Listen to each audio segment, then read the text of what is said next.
جب شاہی ساز نے بادشاہ نبوکد نظر کے سامنے اپنی ساز بجائی تو ہر کوئی سر جھکائے سوائے صدرک، میسک اور ابدنجو کے۔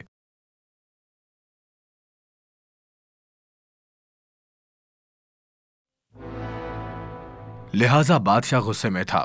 کون ممکنہ طور پر اس کی عظمت کے لمحے میں خلل ڈال سکتا ہے؟ اس نے ان کا احتساب کرنا چاہا، لیکن جب اس نے دیکھا کہ وہ حضرت دانیال کے 3 دوست ہیں جن کا وہ احترام کرتا تھا اور پسند کرتا تھا، تو اس نے انہیں ایک اور موقع دینے کا فیصلہ کیا۔ نبوکت نظر نے جلتی ہوئی بھٹی کی طرف اشارہ کیا جو ہر اس شخص کے لیے تیار کی گئی تھی جو پریشانی پیدا کر سکتا تھا۔ وہ جانتا تھا کہ ان نوجوانوں کی اپنی ایک خدا سے بیعت ہے، لیکن اس نے بہت واضح انداز میں پوچھا کہ کون سا خدا تمہیں میری پکڑ سے بچا سکتا ہے؟ اگرچہ ان نوجوانوں نے جو جواب دیا ہے وہ بہت مشہور ہے اور اس نے سب لوگوں کو متاثر کیا ہے۔ آئیے اسے صحیفہ حضرت دانیال 3 باب 16 سے 18 آیت میں پڑھتے ہیں۔ اے نبوکد نظر، اس امر میں ہم تجھے جواب دینا ضروری نہیں سمجھتے۔ دیکھ، ہمارا خدا جس کی ہم عبادت کرتے ہیں ہم کو آگ کی جلتی بھٹی سے چھڑانے کی قدرت رکھتا ہے، اور اے بادشاہ وہی ہم کو تیرے ہاتھ سے چھڑائے گا، اور نہیں تو اے بادشاہ تجھے معلوم ہو کہ ہم تیرے معبود کی عبادت نہیں کریں گے اور اس سونے کی مورت کو جو تو نے نصب کی ہے سجدہ نہیں کریں گے۔ ان لوگوں نے بغیر کسی ہچکچاہٹ کے تکبرانہ بادشاہ کے چیلنج کو جواب دیا۔ انہوں نے ایسوس کو یہ کہہ کر کیا کہ وہ آسمان اور زمین کے خدا پر بھروسہ رکھتے ہیں۔ جی ہاں، وہ انہیں بھٹی سے بچا سکتا تھا، چاہے نبوکت نظر نے اسے کتنا ہی گرم کیوں نہ بنایا ہو۔ ان کے خدا تعالیٰ سب پر قادر ہیں، وہ کچھ بھی کر سکتے ہیں۔ یہ وہ خدا تعالیٰ تھے جس کی انہوں نے خدمت کی تھی۔ مجھے یقین ہے کہ ہمیں یہاں اس قسم کے ایمان کی تصویر ملتی ہے جو ہمیں اختتام کے وقت تک لے جائے گی، چاہے اختتام کا وقت کچھ بھی لائے۔ ان تینوں نوجوانوں کی نظریں اس بات پر مرکوز تھیں کہ خدا تعالیٰ کتنے عظیم ہیں، نہ کہ آگ کتنی زیادہ ہے۔ جب دباؤ ڈالا گیا تو انہوں نے بہانے بنانے کی کوشش نہ کی، انہوں نے تنگ جگہ سے باہر نکلنے کی کوشش نہ کی، انہوں نے خدا تعالیٰ کی قدرت کی گواہی دینے کا موقع حاصل کیا، اور انہوں نے جو کچھ اور کیا، انہوں نے خدا کے ساتھ اپنی وفاداری کی بات کی، بھلے ہی وہ ہمیں نجات نہ دینے کا انتخاب کرے۔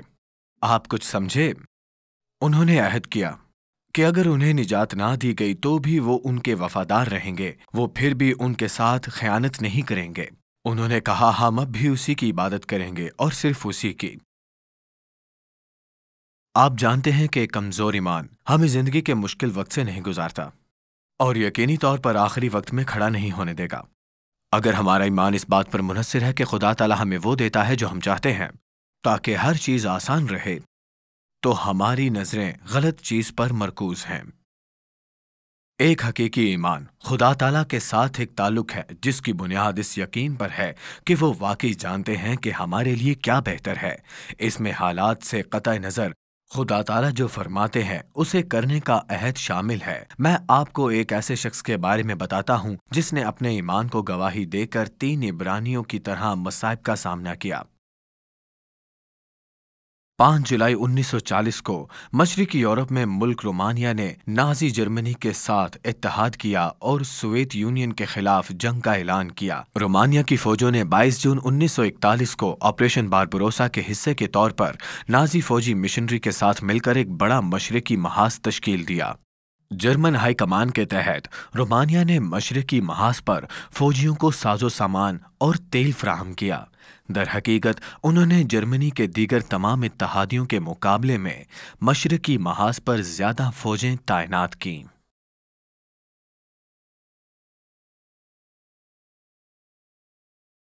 لیکن تاریخ ہمیں بتاتی ہے کہ آپریشن باربروسا نازی جرمنی اور اس کے اتحادیوں کی قسمت میں ایک ناکامی اور ٹرننگ پوائنٹ ثابت ہوا۔ 23 اگست 1944 کو 1 ملین روسی فوجی رومانیہ میں داخل ہوئے اور اشتمالی حکومت نے ملک کا کنٹرول سنبھال لیا۔ سپاہی، خفیہ پولیس اور جاسوس ہر جگہ موجود تھے اور لا دینیت نیا منتخب شدہ ریاستی مذہب بن گئی۔ جناب مسیح پر اپنے عقیدے پر عوامی طور پر ایمان لانا اور اعلان کرنا گرفتار ہونے کی بڑی وجہ تھی۔ کلیسیا کے رہنماؤں کے پاس اب ایک انتخاب تھا، یا تو وہ سوویت پارٹی کی خدمت میں شامل ہو جائیں یا تو ان کو جیل جانا ہوگا۔ یہ انتخاب کرنا ان کے لیے آسان نہیں تھا، یہ ایک مشکل فیصلہ ہے۔ ایک مشہور لوتھرن پادری نکولائے آیونسکو، جو رچرڈ ومبرینڈ کے نام سے بھی جانے جاتے ہیں، انہوں نے اپنے ساتھی رومانیا کے ہم وطنوں اور ریڈ آرمی کے فوجیوں کے لیے ایک مسیحی خدمت کا اہتمام کرنا شروع کیا۔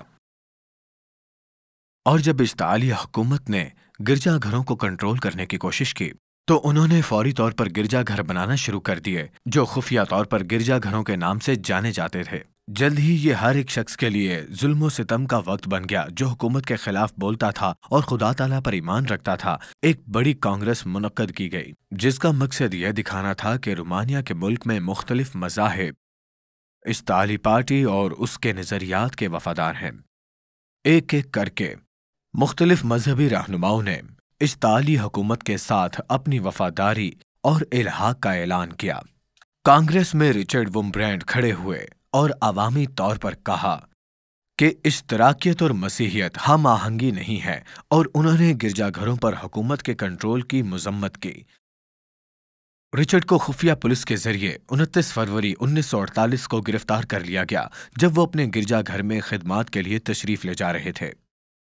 وہ 8.5 برس قید میں رہے اور اس دوران 3 برس زیر زمین قید تنہائی میں گزارے۔ وہ دن اور رات کا فرق نہیں بتا سکتے تھے اور کتاب مقدس کے حوالہ جات کو یاد کر کے اپنا ایمان مضبوط رکھتے تھے۔ یہ ایک متاثر کن کہانی ہے کہ کس طرح وہ اضافی قید کی سزاؤں اور اشتعالی جیل میں مجموعی طور پر 14 برس تک زندہ رہے۔ جیلروں نے انہیں تشدد کا نشانہ بنایا، مارا پیٹا، لیکن پھر بھی وہ اپنے ایمان پر ڈٹے رہے۔ یہ ان کی کہانی کا ایک حصہ ہے۔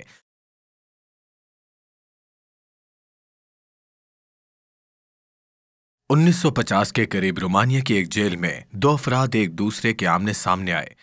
ان میں سے ایک خود اعتماد، ذہین، سخت گیر نوجوان لیفٹیننٹ تھا جس کا نام گریسو تھا۔ وہ ایک مختلف اشتعالی تھا جس کا خیال تھا کہ ایک بہتر دنیا بنا رہا ہے۔ دوسرا رچرڈ ومبرینڈ کے نام سے ایک نوجوان لوتھر پادری تھا۔ وہ کمزور اور بیمار تھا۔ اس کے چہرے پر ایک ایسے شخص کے بھاری سائے تھے جس نے اذیت اور محرومی کو برداشت کیا تھا۔ گریسو ہاتھ میں ایک ربڑ کا ڈنڈا لے کر ٹیبل پر بیٹھ گیا۔ وہ پادری سے پوچھ تاچھ کر رہا تھا۔ اس نے ایک صبح چیخ کر کہا، تمہاری کہانی جھوٹی ہے۔ وہ ناراض تھا کہ پادری نے اسے اپنے ساتھیوں کے نام اور مغرب کے ساتھ کے روابط کے بارے میں نہیں بتایا تھا۔ گریسو نے اپنی کرسی پیچھے دھکیل دی اور چیخ کر بولا، بہت ہو گیا، یہاں ایک کاغذ ہے۔ ہم جانتے ہیں کہ تم دوسرے قیدیوں کے ساتھ کوڈ میں بات چیت کرتے ہو۔ اب ہم جانتے ہیں کہ ان میں سے ہر ایک نے کیا کہا۔ لیفٹیننٹ نے اپنی میز پر موجود ڈنڈے کو بجایا اور کہا، تمہارے پاس آدھا گھنٹہ ہے۔ میں چاہتا ہوں کہ تم اس کاغذ پر بالکل وہی لکھو جس کے بارے میں تم اپنے دوستوں سے بات کرتے ہو۔ رچرڈ ومبرینڈ کو ایک خوفناک مخمصے کا سامنا کرنا پڑا۔ جب وہ کاغذ کے ٹکڑے کو دیکھ رہے تھے، انہیں اعترافی بیان لکھنا پڑا۔ پھر بھی وہ کوئی ایسی بات ظاہر نہیں کرنا چاہتے تھے جس سے ان کے ساتھی قیدیوں کو خطرہ لاحق ہو، اور انہوں نے جو کچھ بھی کہا اسے توڑ مروڑ کر اس ثبوت میں تبدیل کیا جا سکتا ہے کہ وہ جاسوس تھے۔ آخر کار اس پادری نے جناب مسیح میں اپنے ایمان کا اعتراف کرنے کا فیصلہ کیا۔ انہوں نے اعتراف کیا کہ وہ کال کوٹڑی کی دیواروں پر کوڈ لکھتے تھے، ایک نجات دہندہ کے بارے میں اچھی خبر پہنچانے کی کوشش کر رہے تھے۔ انہوں نے ان الفاظ میں گواہی دی، میں جناب مسیح کا شاگرد ہوں جنہوں نے ہمیں اپنے دشمنوں سے محبت کرنا سکھائی۔ میں نے کبھی اشتعالیوں کے خلاف کچھ نہیں کہا۔ میں انہیں سمجھتا ہوں اور ان کی تبدیلی کے لیے دعا گو ہوں تاکہ وہ ایمان میں میرے بھائی بن جائیں۔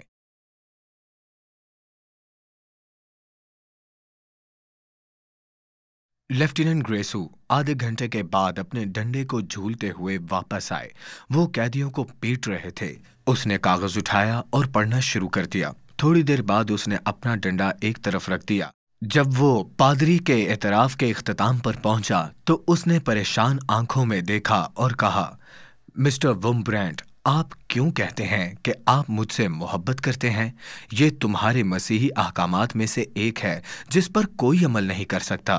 میں کسی ایسے شخص سے محبت نہیں کر سکتا جس نے مجھے برسوں تک قید میں بند رکھا اور جس نے مجھے بھوکا رکھا اور مجھے مارا پیٹا۔ پادری نے جواب دیا، یہ حکم پر عمل کرنے کا معاملہ نہیں ہے۔ جب میں ایک مسیحی بن گیا تو ایسا لگنے لگا جیسے ایک نئے کردار کے ساتھ دوبارہ پیدا ہوا ہوں جو محبت سے بھرا ہوا تھا۔ 2 گھنٹے تک یہ دونوں اشخاص مسیحیت اور مارکسیت کے بارے میں سنجیدگی سے بات کرتے رہے۔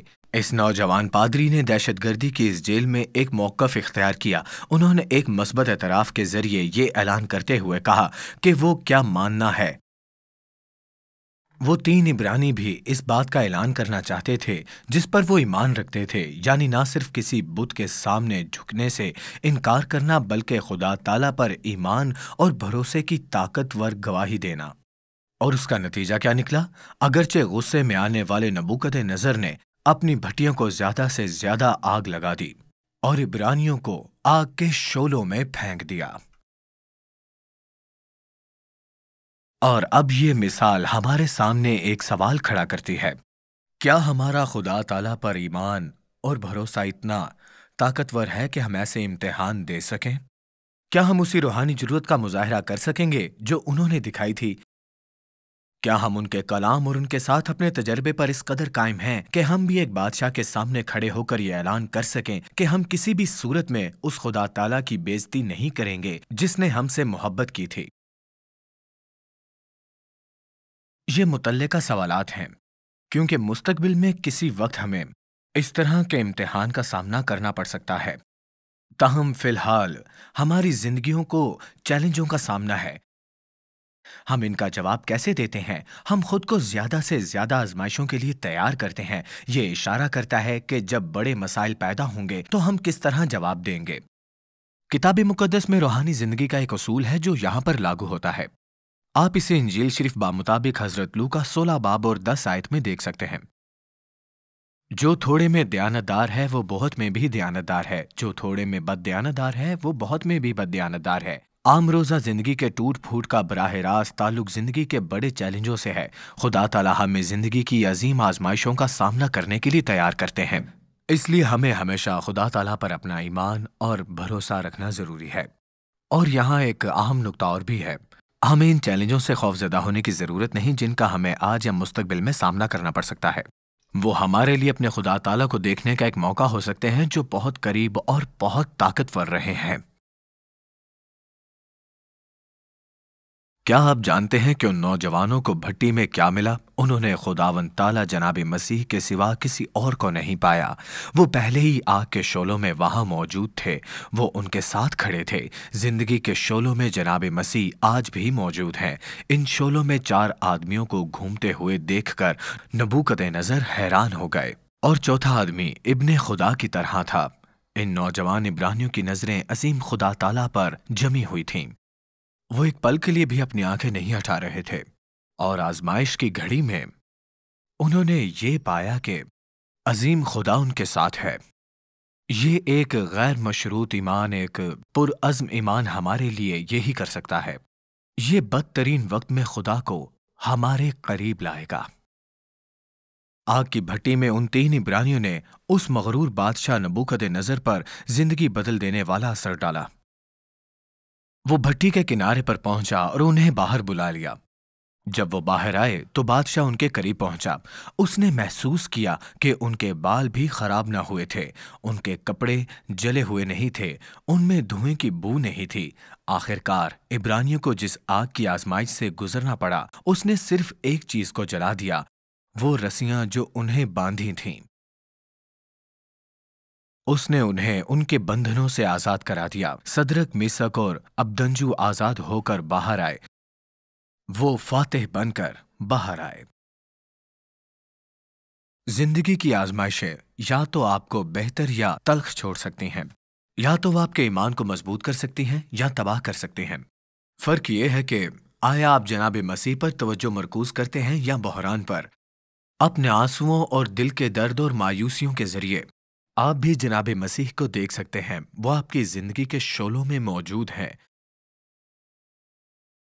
ممکن ہے آپ کی زندگی طلاق کی وجہ سے ٹوٹ گئی ہو سکتا ہے آپ اس وقت ایک بہت تکلیف دہ خاندانی مسئلے سے گزر رہے ہوں، ممکن ہے کہ آپ کو صحت کے سنگین مسائل ہوں یا آپ کو بہت سنگین مالی بحران کا سامنا کرنا پڑ رہا ہو۔ تو یہ ضرور یاد رکھیں کہ زندگی کے شعلوں میں وہ آپ کے ساتھ ہیں۔ اپنے آنسوؤں کو دیکھیں۔ قابل تفہیم رحم دل جناب مسیح حوصلہ افزائی کے الفاظ کہنے آپ کے ساتھ ہمیشہ موجود ہیں۔ نبوکت نظر کو اب احساس ہوا کہ خدا ہے جو اس سے کئی بڑا ہے، جس کی برابری وہ نہیں کر سکتا۔ اس نے ان 3 عبرانیوں کو پکارا، عظیم ترین خدا کے خادم۔ اس وقت تک بادشاہ نے اپنے بڑے سنہری مجسمے کے ساتھ خود سب سے اونچا ہونے کی کوشش کی تھی، لیکن اب انہوں نے ایک قابل ذکر اعتراف کیا ہے۔ ہم اسے صحیفہ حضرت دانیل 3 باب 28 آیت میں پاتے ہیں۔ صدرک اور میثق اور ابدنجو کا خدا مبارک ہو، جس نے اپنا فرشتہ بھیج کر اپنے بندوں کو رہائی بخشی، جنہوں نے اس پر توکل کر کے بادشاہ کے حکم کو ٹال دیا اور اپنے بدنوں کو نثار کیا کہ اپنے خدا کے سوا کسی دوسرے معبود کی عبادت اور بندگی نہ کریں۔ نبوکد نظر کا غصہ تعریف میں بدل گیا تھا۔ عبرانیوں کا غیر مشروط ایمان متعدی ثابت ہوا تھا۔ بادشاہ نبوکد نظر اور میدان دورہ پر بابل کے ہزاروں عہدیداروں کو آسمان کے سچے خدا تعالیٰ سے آمنے سامنے لایا گیا۔ آپ دیکھیں کہ یہ ہمارے عقیدے کا اعتراف ہے جب وقت مشکل ہوتا ہے، جس کا واقعی اثر پڑتا ہے۔ وہ ایمان جو آخری وقت تک قائم رہے، گواہی ایمان ہوگا جو اس دوران دوسروں کو جیت لے گا۔ خدا تعالیٰ ہمارے آس پاس کے لوگوں کے بھی قریب آ جائیں گے۔ اس لیے جب تک آپ کا ایمان مضبوط ہے اور آپ خدا تعالیٰ پر اعتقاد رکھتے ہیں تو آپ کو آزمائشوں سے ڈرنے کی ضرورت نہیں۔ رچرڈ ومبرینڈ، جس پادری کے بارے میں نے آپ کو پہلے بتایا تھا، جنہوں نے اپنے عقیدے کا اعتراف کیا تھا، لیفٹیننٹ گریسو کو کافی متاثر کیا۔ اسی پہلی لمبی بات چیت کے بعد لیفٹیننٹ نے انہیں تقریباً ہر روز اپنے دفتر میں بلایا اور وہ تقریباً 1 گھنٹے تک بات کرتے تھے۔ کاہن ومبرینڈ نے انہیں بتایا کہ ابتدائی ایمان دراصل ایک انقلابی تحریک کا حصہ تھے۔ گریسو کو یہ جان کر حیرت ہوئی کہ کارل مارکس نے ایک بار لکھا تھا کہ مسیحیت گناہ سے تباہ ہونے والی زندگیوں کی تجدید کے لیے ایک مثالی مذہب ہے۔ گریسو کے لیے یہ حیران کن تھا۔ جیسے جیسے وہ بات کرتے رہے، گریسو ہر مرتبہ محبت اور خدمت کے مسیحی نظریات سے زیادہ متاثر ہوا۔ وہ اکثر کہا کرتے تھے، میری پرورش ملحد کے طور پر ہوئی ہے اور میں ہمیشہ ملحد ہی رہوں گا۔ لیکن ان کے سامنے کھڑے اس پادری کے پاس ایک ایسی دلیل تھی جس کی وہ تردید نہ کر پائے کہ خدا تعالیٰ حقیقی تھے۔ اپنی بات چیت شروع کرنے سے 2 ہفتے بعد لیفٹیننٹ گریسو کو احساس ہوا کہ وہ جناب مسیح کو جان چکے ہیں اور ان سے محبت کرتے ہیں، اور جناب مسیح کو اپنے نجات دہندہ کے طور پر قبول کرنے کا فیصلہ کیا۔ اس جیل میں کیسا منظر تھا جب سیکیورٹی پولیس کی وردی میں ملبوس لیفٹیننٹ پادری ومبرینڈ کے پاس گھٹنے ٹیک کر جیل کے کپڑوں میں بیٹھ گیا تھا اور اعتراف ایمان کی دعا کر رہا تھا۔ جب وہ اپنے پیروں پر کھڑے ہوئے تو وہ دونوں مسیحی بھائی بن گئے۔ شولوں میں ایمان سے زیادہ واضح کچھ بھی نہیں ہے۔ کیا آپ اس طرح کا ایمان رکھنا پسند نہیں کریں گے؟ ایک مکمل طور پر پرعزم ایمان، ایک ایسا ایمان جو مشکل وقت آنے پر قائم رہے گا۔ یہ ہم میں سے ہر ایک کے لیے دستیاب ہے۔ خدا تعالیٰ آپ میں اس مضبوط ایمان کو فروغ دینا چاہتے ہیں۔ جب ہم جناب مسیح اور ان کے کلام کو اپنی زندگیوں کا مرکز بناتے ہیں، جو آخری وقت کی آزمائش پر پورا اترتا ہے۔ اگر آپ صرف خدا تعالیٰ کے ساتھ وقت گزارتے ہیں، ان سے کلام کرنے میں معیاری وقت گزارتے ہیں، تو ایک پرعزم ایمان کا نتیجہ نکلے گا۔ اگر آپ جناب مسیح کو اپنے نجات دہندہ اور خداوند تعالیٰ کے طور پر دیکھنے میں وقت گزارتے ہیں، تو ایک غیر متزلزل ایمان کا نتیجہ نکلے گا۔ آئیے وقت سے پہلے فیصلہ کریں کہ ہم خدا تعالیٰ کے ساتھ ایک حقیقی اعتماد کی بنیاد پر ایک رشتہ استوار کریں گے، ایک ایسی امانت جسے وہ سب سے بہتر جانتے ہیں، ایک بھروسہ کہ وہ ہمیں آخری وقت میں دیکھیں گے۔ یہ واقعی آسان ہے۔ تینوں عبرانی اس سنہری تصویر کے آگے نہیں جھکے کیونکہ وہ پہلے ہی کسی اور کے سامنے جھک چکے تھے۔ کیا آپ لوگ اس وقت اپنا سر میرے ساتھ جھکانا چاہیں گے؟ چاہے آپ کہیں بھی ہوں اور کہیں گے کہ خدا تعالیٰ، میں اپنی زندگی آپ کو سونپتا ہوں، مجھے ہمت اور ایمان عطا فرمائے کہ میں اب اور آخر میں آپ کے ساتھ کھڑا ہو سکوں۔ ایمان ایک تحفہ ہے جو صرف خدا دے سکتا ہے، تو کیوں نہ ہم دعا میں ابھی اس سے یہی مانگ لیں۔